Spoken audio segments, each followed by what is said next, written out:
Bonjour à tous, aujourd'hui on reste à Oaxaca et ses alentours car il y a un peu beaucoup de choses à voir, hein. Rappelez-vous, la dernière fois je vous avais montré donc la ville de Oaxaca, le site archéologique de Monte Alban, la cité dans les nuages, et l'impressionnant arbre de Thoulet, deux fois millénaire, un des plus gros arbres du monde. Aujourd'hui, je vous emmène sur les ruines archéologiques de Mitla et le site naturel d'Yerbé El Agua. Et on commence par Mitla.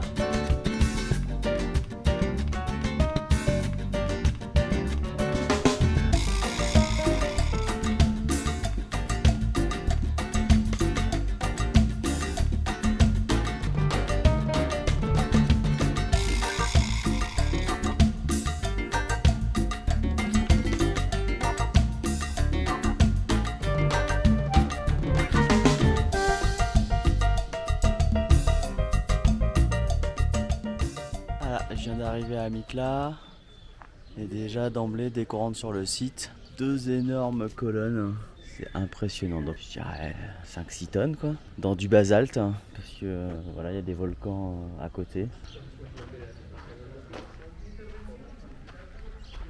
Alors, ce qui est impressionnant, c'est quand même les frises que vous pouvez voir tout en haut des murs. Si on se rapproche des ouvertures, on peut voir en fait les blocs, les linteaux. Vous pouvez voir les linteaux là qui supportent la frise du dessus. Et en fait, regardez, hein, c'est des linteaux d'un seul tenant, hein.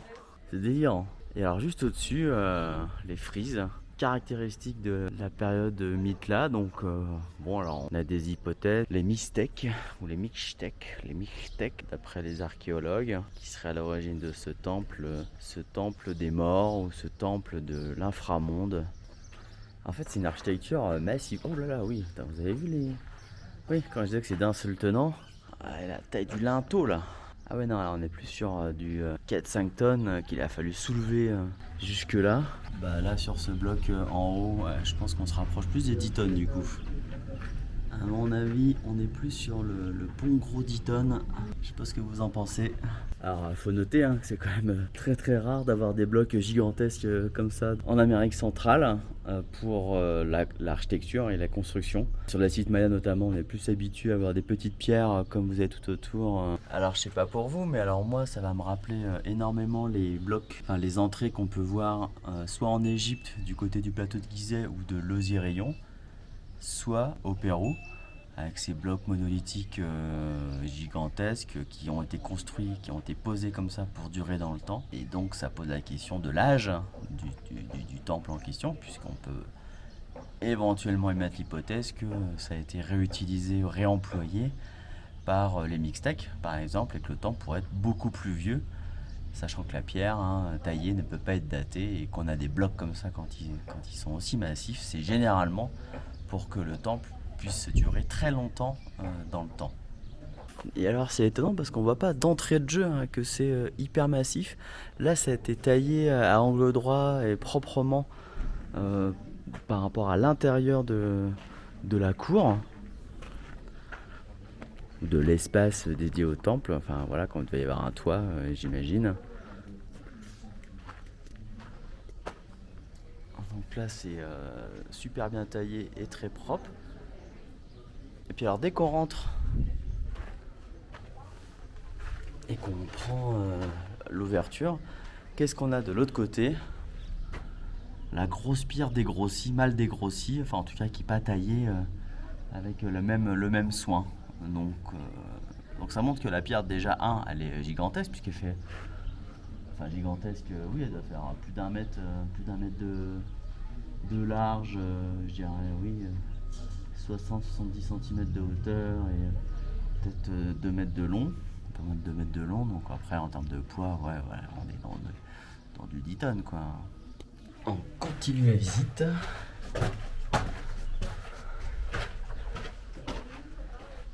Ce temple de Mitla,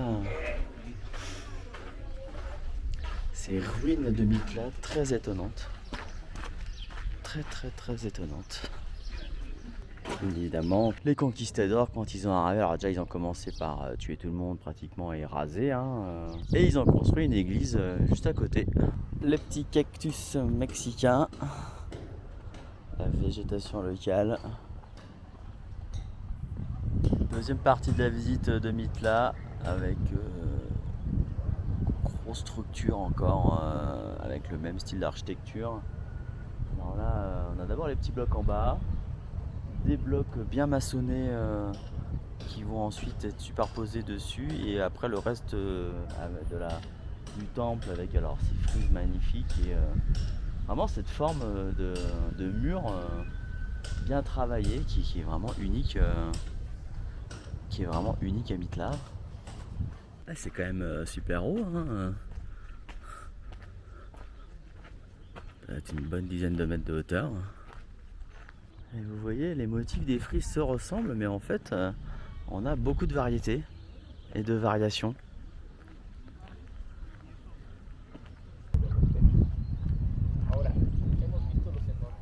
Puis alors là, on a des marches impressionnantes.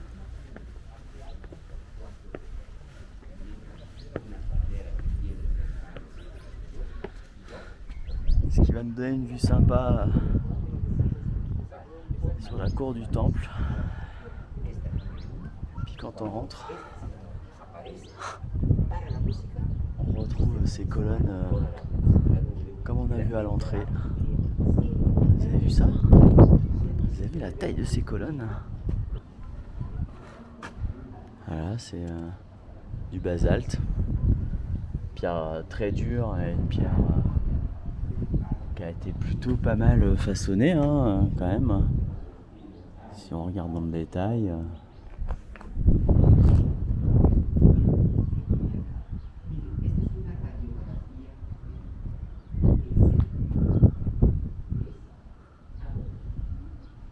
Et puis, plutôt pas mal aligné, hein, quand même.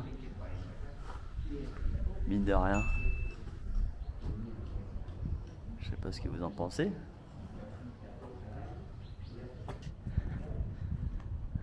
Alors, qu'est-ce que ces colonnes font là? Quelles étaient leurs fonctions? Ah bah, puis on retrouve nos bons gros linteaux aussi à l'entrée pour les ouvertures là. Alors là, on est encore sur du bloc monolithique, vraiment gigantesque. C'est une structure mégalithique qui est assez particulière. On a l'impression d'avoir affaire à deux époques différentes, hein, entre les linteaux gigantesques et puis les colonnes tout aussi gigantesques qui doivent bien peser 7-8 tonnes. Voilà, et puis sinon, les murs construits avec des petites pierres.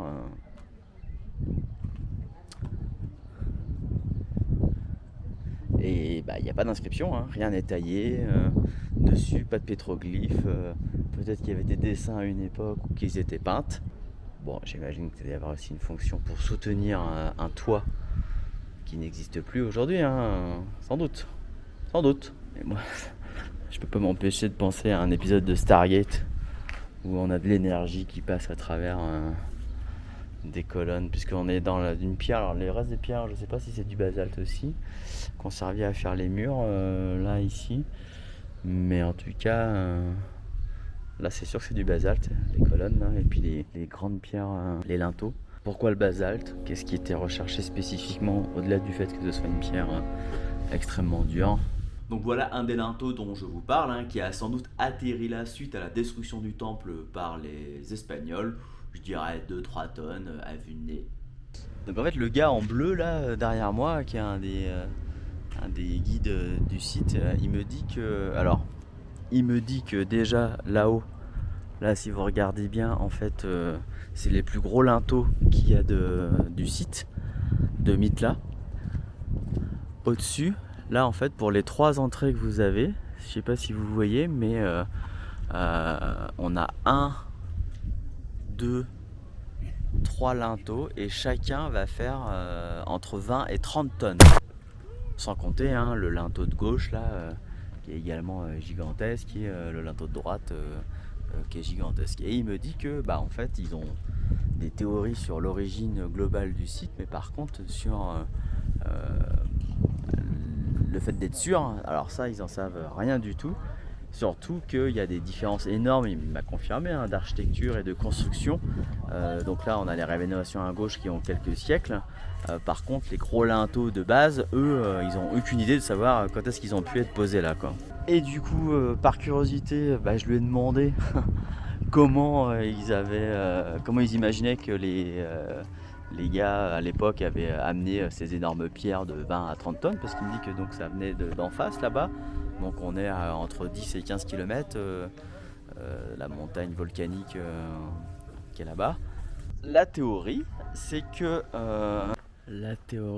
qu'avec donc vous voyez les trucs qui pendent là rouge, de ça, ils en font une espèce d'huile que derrière, ils auraient pu transporter des pierres de plusieurs tonnes, sachant que il m'a dit qu'il l'avait testé avec son père pour des pierres de plusieurs dizaines de kilos. Est-ce que plusieurs dizaines de kilos c'est toujours pareil et ça marche avec 20 à 30 tonnes? Voilà. Et il m'a dit que les archéologues locaux n'avaient jamais essayé de transporter des pierres de 20 à 30 tonnes avec cette technique. Donc on a un site qui est dédié apparemment au dieu de la mort, puisqu'on a là une tombe qui a été retrouvée. Balèze la tombe quand même, c'est déjà de la belle tombe. Tu m'étonnes que c'est déjà de la belle tombe quand on voit la taille des linteaux d'encadrement de l'ouverture. Donc là, avec cette grille fermée, évidemment on peut pas rentrer, mais il se trouve que d'autres ont pu rentrer à des moments où la tombe était ouverte. Un couloir super étroit avec toujours ces énormes blocs de pierre qui vont tout de suite me rappeler un certain couloir d'accès à une certaine chambre du roi dans une certaine grande pyramide. Ici, à Mitla, ce couloir étroit mène également à une tombe, mais en forme de croix. Enfin, ça mène à une tombe. Disons que comme les archéologues ont trouvé des squelettes, ils ont conclu à une tombe. Mais le site pourrait être existant depuis beaucoup plus longtemps et simplement avoir été réutilisé par les Mixtèques qui y auraient déposé la dépouille d'un roi car ils trouvaient que le lieu était suffisamment sacré pour ce genre de rituel.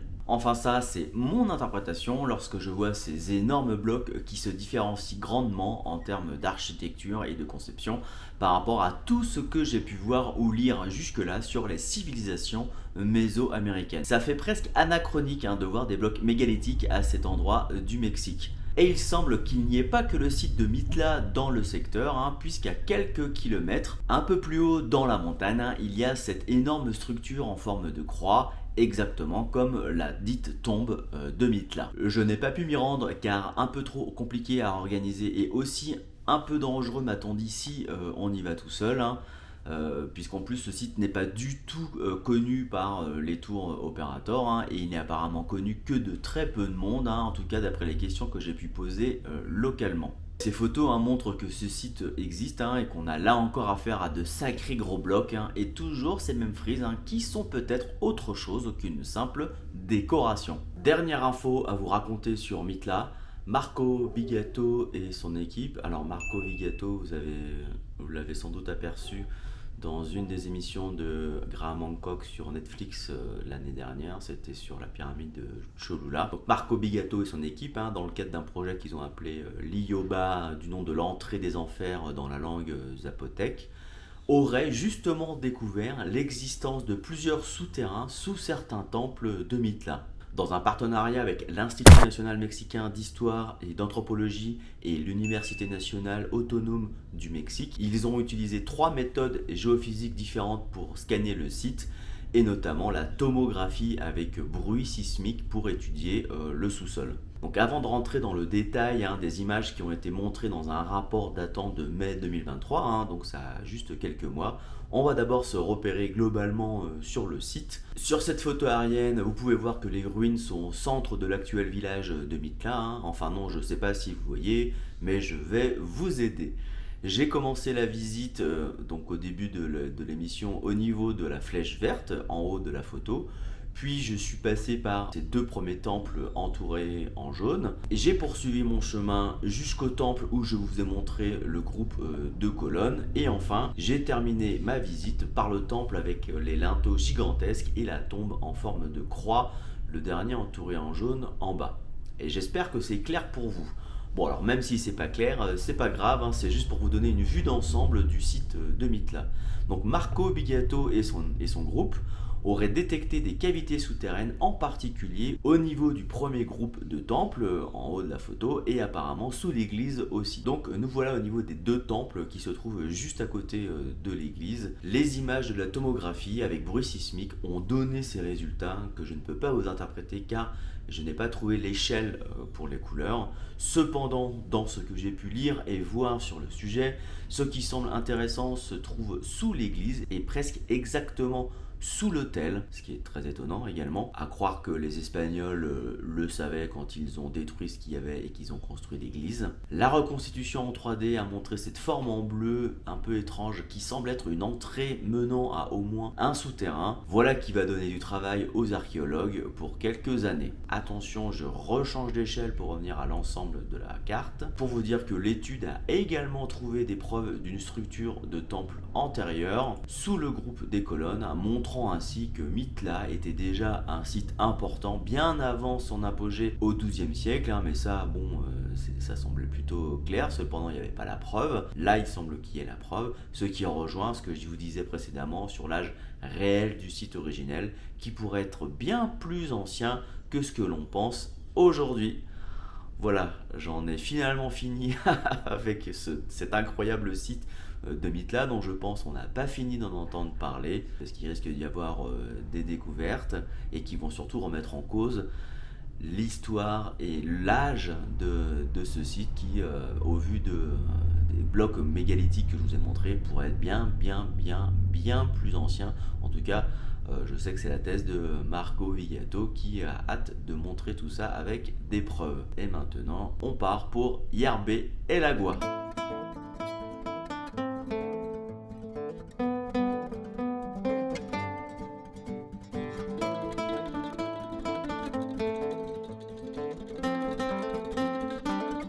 En fait, il n'y a que 2 voies, mais les gens se rangent en fait sur le bas-côté.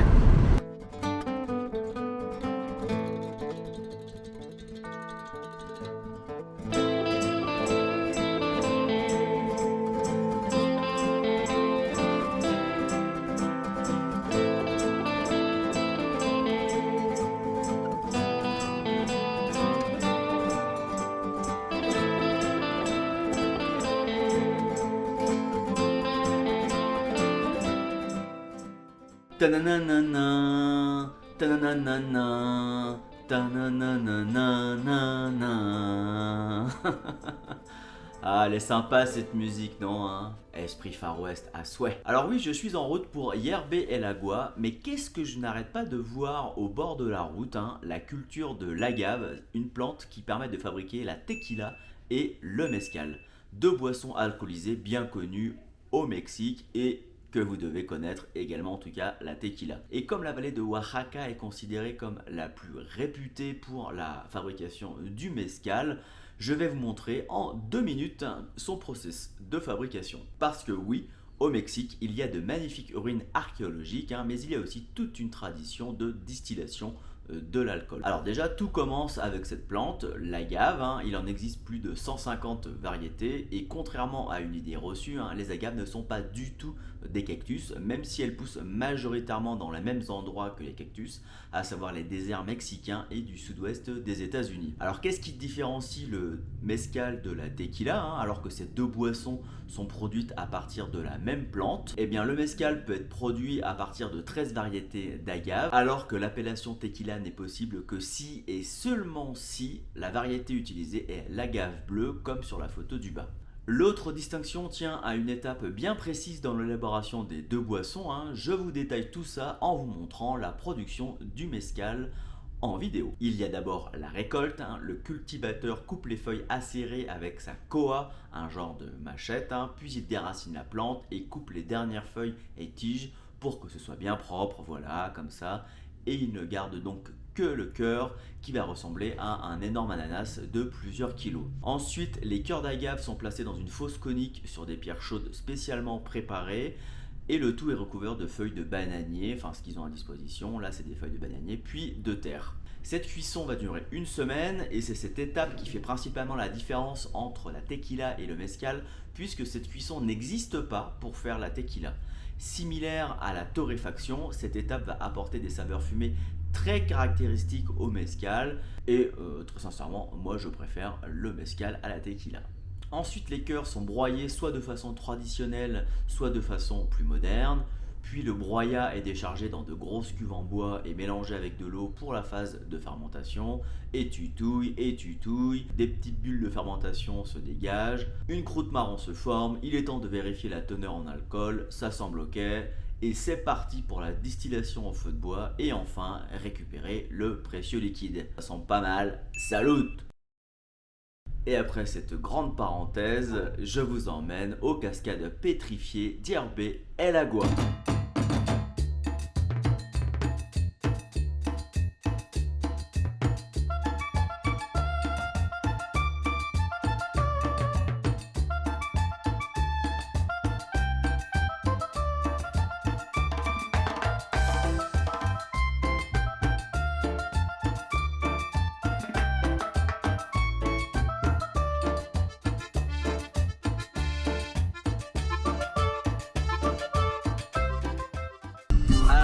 Les fruits de la passion en revival, musique du Mexique, c'est franchement c'est trop bon. Vous allez écouter le refrain Francky Vincent dans la camionnette.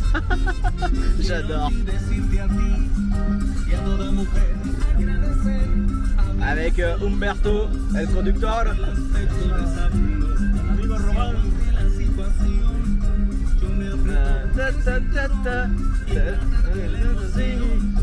Et la de la nation. Francky, c'est bon. Vas-y Francky, c'est bon, vas-y Francky, c'est bon. Ah, c'est génial.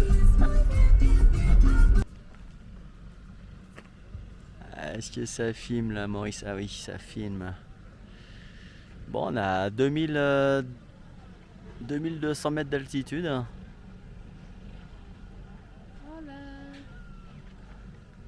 2200 meters of altitude. Because I'm a cool man, yeah. Donc comme vous ne le voyez pas forcément sur les vidéos que j'ai prises, mais que vous pouvez voir sur ces vidéos et cette photo, je me trouve sur le site d'Yerbé El Agua, une formation géologique très particulière puisqu'il s'agit de 2 cascades pétrifiées de couleur blanche. Ces formations géologiques ont été créées par des sources dont l'eau est sursaturée en carbonate de calcium et autres minéraux. Et lorsque l'eau arrive à la surface, l'excès de minéraux est déposé. C'est exactement comme la formation des stalagmites et des stalactites dans une grotte. Ça vaut le coup d'œil et le déplacement, non? Vous ne trouvez pas? Allez, c'est tout pour aujourd'hui. Hasta luego!